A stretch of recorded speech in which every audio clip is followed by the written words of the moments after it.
Alat ujinya bisa lihat. Orang ijazah Pak Jokowi yang nggak pernah pegang kok sudah udah menyatakan kita bisa lihat dengan identik gitu loh, makanya gitu. Oke, kalau uji independen tuh gimana sih yang dimintakan oleh pihaknya Mas Roy Gini, Suryo? jadi sebenarnya ini sudah menjadi tren di pengadilan-pengadilan yang sekarang modern ya. Contohnya misalnya ketika ada kasus O.J. Simpson ya di Amerika ya tahun 90-an dulu. Ketika kemudian dia men-challenge ya karena alat bukti yang ada itu atau barang bukti yang ada itu sarung tangan. Dan dalam pemeriksaan kepolisian sarung tangannya itu pasti cocok milik O.J. Simpson. Nah ternyata setelah ada uji forensik independen suruh nyoba, lihat sarung tangannya nggak cocok. Dan ini pun dibenarkan juga ya di ruangan ini juga oleh kuasa hukum Jokowi ya Pak Rifai. Ketika Pak Rifai waktu itu mengatakan dia punya klien yang punya kelenjar getah bening.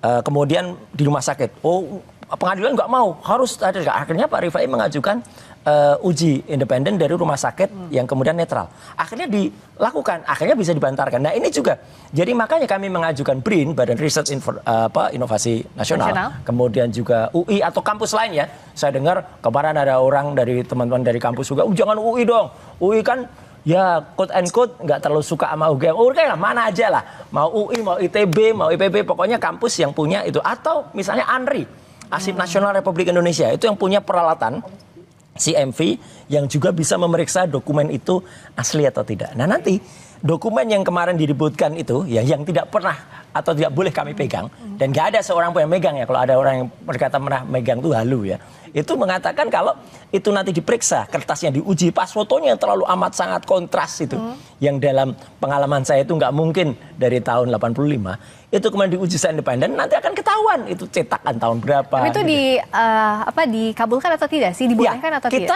Kita mengusulkan itu dan makanya pengadilan ini nanti akan teruji oleh masyarakat juga. Kalau memang fair ya pasti akan dibuka itu. Tapi kalau enggak ya udah ketahuan. Contohnya juga tadi kenapa saya mencontohkan Bu Heliana sebagai wakil gubernur Bangka Belitung ya.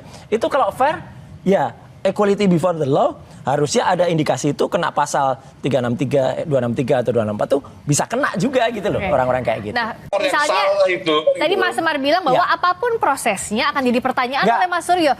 Kalau itu jujur, itu objektif kita akan terima. Contohnya gini. Maksudnya hasil objektif itu sesuai dengan keinginan Mas Suryo atau enggak juga? Kita juga bisa nilai lah sekarang. Misalnya kemarin tadi tunjukkan salah seorang yang katanya dari kami, padahal bukan dari kami itu ya. Kemudian bisa meraba. Kertas itu ada dalam stop map. Stop map itu ada plastiknya. Bagaimana bisa jari itu masuk nembus? Itu mungkin David Copperfield yang bisa. Atau kalau saya sulap itu baru bisa. Jadi nggak mungkin kan meraba itu. Nah kalau yang uji independen tadi apa tolok ukurnya? Bahwa itu jujur atau tolok ukurnya dia benar-benar menggunakan parameter yang sesuai. Misalnya sekarang, kenapa kami men-challenge Lab4? Lab4 saja katanya mengatakan sudah melakukan identifikasi.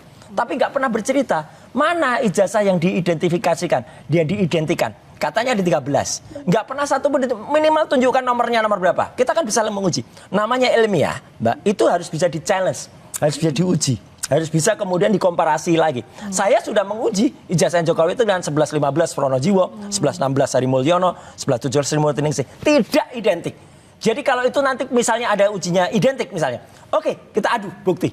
Begitu kita adu bukti dan itu disiarkan terbuka. Fair, semua boleh melihat. Nah itu nanti akan kelihatan alat ujinya bisa lihat. Orang ijazah Pak Jokowi yang nggak pernah pegang kok sudah udah menyatakan kita bisa lihat dengan identik gitu loh, makanya gitu. Nah ini nggak punya pengetahuan teknis nggak bisa jawab.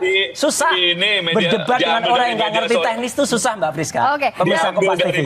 Orang nggak punya pengetahuan teknis sama sekali, hanya menggunakan kalau Semar ya. Semar itu apapun yang dikatakan oleh Petro ini, apapun yang dikatakan Petro itu pasti yo.